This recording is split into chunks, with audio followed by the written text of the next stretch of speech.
ก็เลยไม่ชัวร์ไม่ยอมเอ่ยปากฝากรักออกไปเธอเอ่ยเห็นใจคนขี้อายฉันคงแก่ตายถ้าไม่ได้เธอมาเป็นแฟน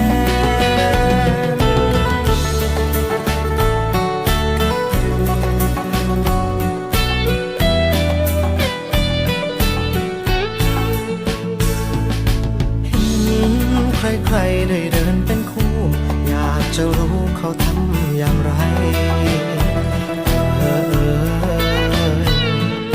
ถึงได้มีแฟ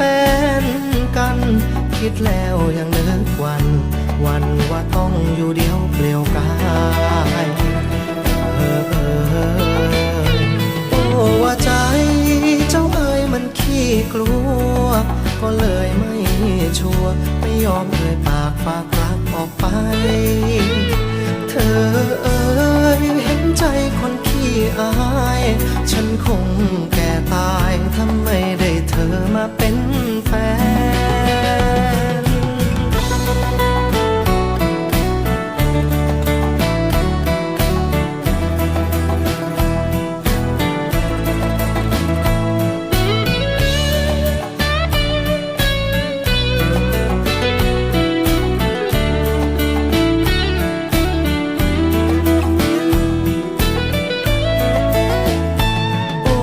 ใจ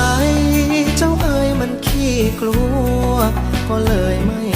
ชัวร์ไม่ยอมเอ่ยปากฝากรักออกไปเธอเอ๋ยเห็นใจคนขี้อายฉันคงแก่ตายถ้าไม่ได้เธอมาเป็นแฟ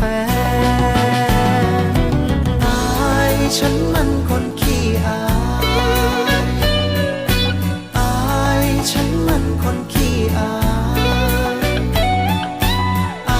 ยฉันมันคน